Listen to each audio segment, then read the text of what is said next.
The Silent Reaper. The bridge of the warship Void Harvester hummed with barely contained power, its walls pulsing with an otherworldly blue energy that made Captain Elena Voss's skin crawl. She stood rigid before the main viewport, watching the stars blur past as they approached their destination. Her reflection stared back at her from the reinforced glass, a woman of 45 with premature gray streaking her black hair, eyes that had seen too much, and shoulders that carried the weight of humanity's darkest secret. "Captain, we're approaching the Krex Empire's fortress world of Theron Prime," Lieutenant Commander Jake Morrison announced from his station. His voice carried a slight tremor that Elena pretended not to notice. They all knew what was coming. Elena turned to face her bridge crew, 23 souls, each handpicked for their expertise and psychological profiles. Each one sworn to secrecy about the true nature of their mission. The Void Harvester wasn't just another warship in humanity's fleet. It was a planet killer, equipped with technology that should never have existed. "Status of the entropy cannon?" she asked, her voice steady despite the churning in her stomach. "Fully charged and operational, Captain," replied Chief Weapons Officer Sarah Chen. Her fingers danced across her console with practiced efficiency, but Elena caught the slight hesitation in her movements. "Target acquisition systems are online. We can fire on your command. The entropy cannon. Such a clinical name for something so monstrous. It didn't destroy planets through conventional means. No massive explosions or dramatic shattering of continents. Instead, it accelerated entropy itself, aging everything it touched by millions of years in mere moments. Mountains crumbled to dust. Oceans evaporated. Atmospheres dissipated into space, and all life simply ceased. What remained was a dead husk, a world turned to ash and silence. Elena walked to the tactical display, watching as Theron Prime grew, larger on the screen.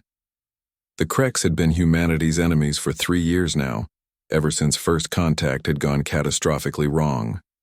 They were insectoid beings, standing 8 feet tall with chitinous armor and a hive mind mentality that made negotiation impossible.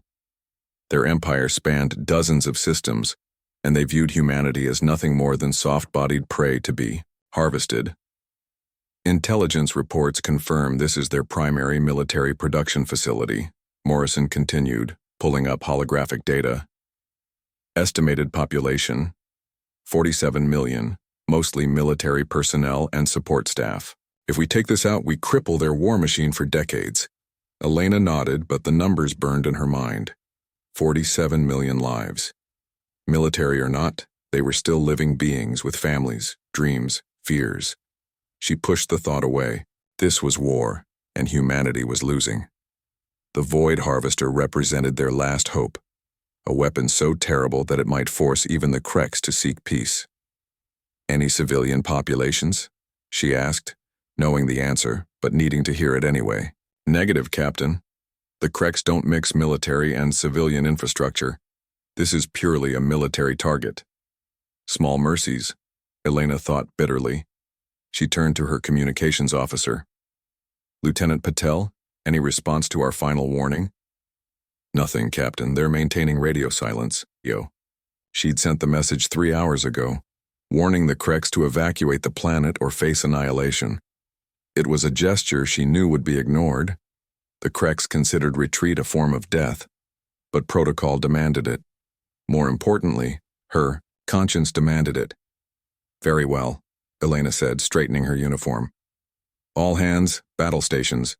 Prepare for entropy deployment."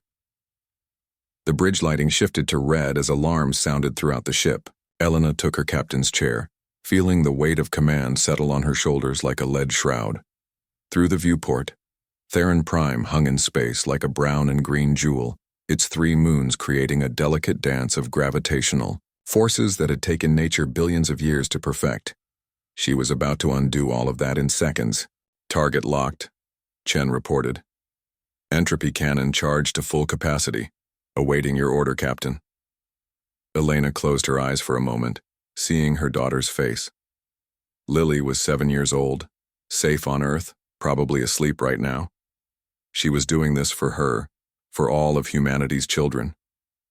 The Kreks had already glassed 3 human colonies, killing millions. If they weren't stopped here, Earth itself might be next. "Captain?" Morrison prompted gently. Elena opened her eyes. "Fire." The word left her lips like a prayer and a curse combined. Chen's finger pressed the activation key, and the Void Harvester shuddered as the entropy cannon unleashed its terrible power. There was no visible beam, no dramatic light show. Instead, a wave of distortion rippled through space, striking Theron Prime like an invisible hand of God. For a moment, nothing seemed to happen. Then the changes began. The planet's atmosphere started to dissipate, streaming away into space like smoke in a strong wind. The green forests turned brown, then gray, then crumbled to dust. Oceans boiled away in seconds, leaving behind salt flats that themselves eroded into nothingness. Mountain ranges worn smooth by eons of erosion appeared and disappeared in the span of heartbeats. Cities collapsed into rubble, then dust, then were swept away by winds that themselves died as the atmosphere vanished. The entire process took less than 5 minutes. Where once a living world had spun, now only a barren rock remained, its surface scarred and pitted like the moon. The 3 satellites continued their orbital dance around a corpse. The bridge was silent. Someone was crying softly. Elena didn't turn to see who. Chen stared at her console, her hands shaking. Morrison had gone pale, sweat beading on his forehead despite the cool air. "It's done," Elena said, her voice sounding hollow even to her own ears. "Helm, take us out of the system. Best speed to the rendezvous point." As the Void Harvester turned away from the murdered world, Elena remained in her chair, staring at the viewscreen. She'd known what the entropy cannon could do. They'd tested it on uninhabited worlds, but seeing it used on a populated planet was different. The weight of 47 million lives pressed down on her chest, making it hard to breathe. The door to the bridge hissed open, and she turned to see Dr. Marcus Webb, the ship's chief counselor, approaching. He was a small man with kind eyes and graying hair, one of the few people aboard who knew the full psychological cost of what they were doing. "Captain," he said softly, "perhaps we should talk." Elena shook her head. "Not now, Marcus. I need to prepare my report for command." "Elena," he said, dropping formality, "you just committed xenocide. That's not something you can simply file away in a report." She turned to face him fully, and he took an involuntary step back at the ice in her eyes. 47 million Kreks died today so that billions of humans might live. I don't have the luxury of breaking down, Doctor. None of us do. Webb nodded, slowly but didn't leave. "The crew is going to need support. What we just did, it's going to haunt them." "It should," Elena replied. "If we ever become comfortable with this, we've lost our humanity entirely." "Dismissed, Doctor." As Webb left the bridge, Elena turned back to her console. The tactical display showed their route to the rendezvous point, where they would meet with Admiral Torres and receive their next target. Her hands moved automatically, typing up the after-action report, but her mind was elsewhere. The entropy cannon had worked perfectly. Too perfectly. In their desperation to survive, humanity had created the ultimate weapon, something that turned entire worlds into graveyards with the push of a button. The technology was supposed to be a deterrent, a threat so terrible that even the xenophobic Kreks would seek peace rather than face it. But Elena knew better. She'd studied enough history to know that weapons, once created, were inevitably used. The atomic bomb, biological weapons, cyber warfare. Each time humanity had sworn never again, and each time they'd found reasons to break that vow. "Captain," Patel interrupted her thoughts, "we're receiving wideband transmissions. The destruction of Theron Prime has been detected by multiple species. The galactic community is reacting strongly." Elena pulled up the communications feed on her personal display. Messages in dozens of languages flooded in, translated by the ship's AI. Horror, outrage, fear. Words like monsters and deathbringers appeared repeatedly. The Saurian Confederation was calling for immediate sanctions. The Free Worlds Alliance was debating whether to classify humanity as a rogue species, and from the Kreks, Silence. No threats, no vows of revenge. Just silence. Perhaps, Elena thought, they were finally afraid. Good. Let them be afraid. Let the entire galaxy know that humanity would not go quietly into extinction. They had been pushed to the brink, their colonies burned, their people slaughtered. The Void Harvester was their answer. Terrible, yes, but necessary. Sir, incoming priority message from Earth Command, Patel announced. Admiral Torres wants to speak with you directly. Elena straightened in her chair. Put him through. The view screen shifted to show Admiral Carlos Torres, Supreme Commander of Earth's military forces. He was a hard man, scarred by the early years of the Krex War, with eyes that had ordered the deaths of millions to save billions. Captain Voss, he said without preamble, I've reviewed the preliminary scans of Theron Prime. The entropy cannon exceeded all projections. Well done. Thank you, Admiral, Elena replied, though the praise felt like ashes in her mouth. The Krex are already pulling back from 3 sectors, Torres continued. Our intelligence suggests they're consolidating their forces, possibly preparing for negotiations. The destruction of Theron Prime has shaken them to their core. And the other species, sir? The galactic reaction has been intense. Torres waved a hand dismissively. Let them posture. They've stood by and watched while the Krex butchered our colonies. Now they're horrified that we found a way to fight back. Their moral outrage is meaningless. Elena bit back her response. Torres was a soldier through and through, seeing everything in terms of tactical advantage and strategic necessity. He couldn't afford the luxury of doubt. Your next target has been selected, Torres continued, bringing up a star chart. The Krex military hub in the Proxima system, estimated population 12 million. Purely military, no civilians. You are authorized to deploy the entropy cannon at your discretion. Understood, sir. We'll set course immediately. One more thing, Captain, Torres said, his expression hardening. I'm aware that some members of your crew may be experiencing moral difficulties with our mission. I trust you'll maintain discipline. The survival of our species depends on the Void Harvester and its crew. My crew will do their duty, Admiral. See that they do. Torres out. The screen went dark, and Elena was alone with her thoughts once more. Another world. Another 12 million lives. How many planets would they have to kill before the Krexi sought peace? How many before humanity itself became the monsters the galaxy now believed them to be? She stood and walked to the viewport, watching the stars streak past as they entered hyperspace. Somewhere out there on a dozen worlds, billions of beings were learning about what had happened to Theron Prime. They were learning to fear humanity, to see them as death incarnate, as planet killers who wielded entropy itself as a weapon. Good, Elena told herself again. Fear would keep humanity alive. Fear would force peace. Fear would protect Lily and all of Earth's children. But as she stared into the cosmic void, Elena couldn't shake the feeling that they had crossed a line from which there was no return. The Void Harvester had become exactly what its name implied, a harvester of voids leaving nothing but empty space where worlds once thrived. She thought of the ancient human myths about Death himself, the grim reaper who came to claim souls with his scythe. They had become that myth made real, sailing through the stars in their ship of darkness, bringing entropy and extinction to their enemies. The bridge crew worked in silence around her, each lost in their own thoughts. They had trained for this mission, been selected for their psychological resilience, but nothing could truly prepare someone for the reality of killing a world. Elena could see it in their faces. The weight of what they'd done, the knowledge that they would do it again. Morrison approached holding a datapad. Captain, we'll reach the Proxima system in 18 hours. The crew rotation schedule is ready for your approval.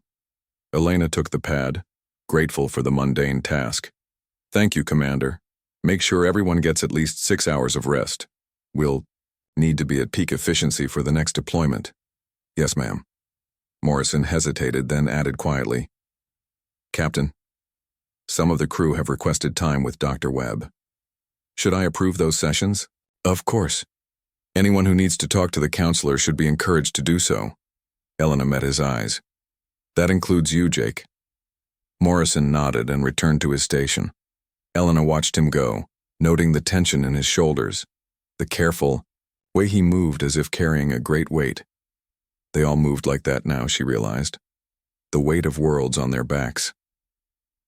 As the Void Harvester plunged through hyperspace toward its next target, Elena returned to her captain's chair and began planning.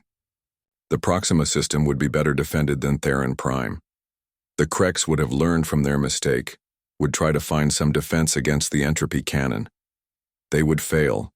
The weapon operated on fundamental physical laws that couldn't be shielded against, but they would try. And after Proxima, how many more worlds would fall before the Krex admitted defeat? How many more times would she give the order to fire, watching as civilizations turned to dust in moments? Elena pushed the questions aside. She was a soldier, and this was war. The luxury of doubt, like the luxury of mercy, was something humanity could no longer afford. They had been pushed to the brink, and they had pushed back with the only weapon, terrible enough to ensure their survival. The galaxy would learn to fear the Deathbringers, and through that fear perhaps would come peace. Part 2. The Price of Power. The Galactic Council's emergency session convened in the neutral zone of the Median Cluster, far from any sovereign territory. Representatives from over 100 spacefaring civilizations gathered in the Great Assembly Hall, a crystalline structure floating in the void between stars. The atmosphere crackled with tension as holographic displays showed the latest intelligence on humanity's weapon of terror. Ambassador Zixatheta of the Saurian Confederation stood at the central podium, her reptilian features grave as she addressed the assembly. The evidence is undeniable. The human vessel designated Void Harvester has destroyed 3 Krex worlds in the past month. Total casualties exceed 100 million souls. This is not warfare. This is extermination. Murmurs rippled through the gathered beings. The aquatic delegation's representative pulsed bioluminescent patterns of distress, while the Silicon Collective's crystalline forms resonated with harmonics of concern. The humans claim self-defense, interjected Ambassador Telmore of the Free Worlds Alliance, his forearms gesturing for calm. The Krex initiated hostilities. They destroyed human colonies first. There is a difference between conventional warfare and this abomination, Zixtheta countered. The entropy cannon doesn't just destroy, it unmakes. It reduces worlds that took billions of years to evolve into barren rocks in minutes. This weapon threatens the very fabric of galactic civilization. High above Earth's moon, in the secure command center of Luna Base, Admiral Torres watched the council proceedings. With cold calculation, beside him stood the President of United Earth, Margaret Chen, her face drawn with the weight of impossible decisions. They're building toward something, Torres observed. This isn't just diplomatic posturing. President Chen nodded slowly. Our intelligence suggests a coalition is forming. Even species that have been enemies for centuries are putting aside their differences. They're more afraid of us than they are of each other. Good, Torres replied. Fear keeps the peace. Does it? Chen turned to face him. Or does fear drive them to desperate action? We've become the monster under the galaxy's bed, Carlos. Even our allies are distancing themselves. Before Torres could respond, an aide rushed in with a priority message. The Admiral read it, his face darkening. The Void Harvester has gone silent. Captain Voss missed her last check-in. Aboard the Void Harvester, Elena Voss stood before her assembled crew in the main briefing room. The past weeks had taken their toll. She could see it in their haunted eyes, their slumped shoulders, the way they flinched at sudden sounds. Dr. Webb had reported a sharp increase in nightmares, anxiety attacks, and requests for psychological support. I've called you all here because we need to have an honest discussion, Elena began, her voice steady despite the turmoil in her heart. Our orders for the next deployment have arrived. She activated the holographic display, showing a blue-green world orbiting a yellow star. Kepler 438c, population 800,000, Mixed species colony, primarily refugees from the Krex conflict. The room went deadly silent. Chen was the first to speak, her voice barely above a whisper. Captain, those aren't military targets. They're civilians, refugees. Command believes the colony is harboring Krex military assets, Elena continued, though the words tasted like poison. Intelligence is uncertain, but Admiral Torres has authorized the use of the entropy cannon if we deem it necessary. Morrison stood up abruptly, his chair scraping against the floor. This is insane. We're talking about refugees, beings who fled the war, families, children. I'm aware of the demographics, Commander, Elena replied sharply. I'm also aware that we've received orders from Earth Command. Orders can be wrong, said Lieutenant Patel, surprising everyone with his vehemence. The usually quiet communications officer stood, his hands clenched into fists. My family fled Earth during the resource wars. If someone had decided our refugee camp was a military target, he couldn't finish the sentence. Elena looked around the room, seeing the same conflict in every face. These were good people, the best humanity had to offer. They had accepted the terrible necessity of their mission when it meant striking military targets, when it meant protecting Earth from the Krex threat. But this was different. I need to know where you all stand, she said finally. I won't order anyone to participate in this mission against their conscience. Speak freely. Dr. Webb stood slowly. Captain, I've been monitoring the psychological profiles of the crew. What we've done already is pushing many to the breaking point. If we target civilians, I can't predict the psychological damage. Some may never recover. The Krex started this war, Chief Engineer Patricia Nakamura interjected, though her voice lacked conviction. They showed no mercy to our colonies. And that makes us better than them how? Chen shot back. If we become the monsters they painted. Us as? The argument that followed was heated but necessary. Elena let it run its course, listening as her crew grappled with the impossible moral calculus of their situation. Some argued for following orders, trusting in command's intelligence. Others spoke of war crimes, of becoming the very evil they fought against. Finally, Elena raised her hand for silence. I've made my decision. We will proceed to Kepler 438c as ordered. However, we will conduct our own investigation before taking any action. If we find evidence of military assets, we'll deal with them using conventional weapons. The entropy cannon will be our last resort, used only if absolutely necessary for our survival or the protection of Earth.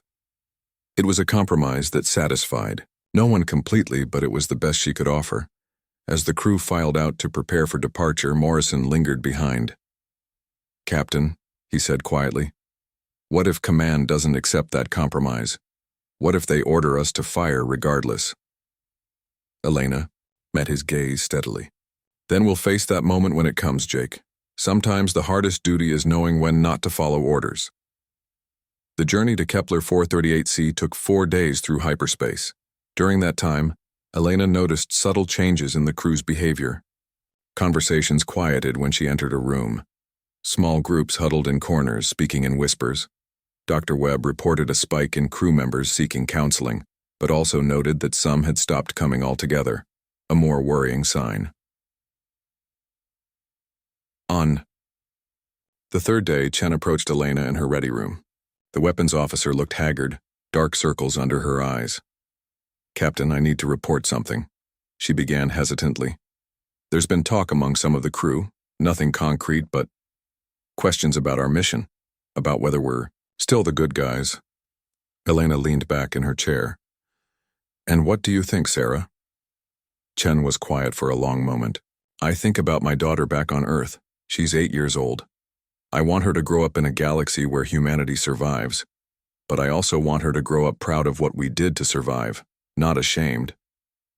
The two might be mutually exclusive, Elena said softly. Maybe, but if they are, which do we choose? Before Elena could answer, alarms began blaring throughout the ship. Both women rushed to the bridge where they found Morrison at the tactical station, his face pale. Captain, we're picking up massive hyperspace signatures. A fleet is dropping. out of FTL right on top of us.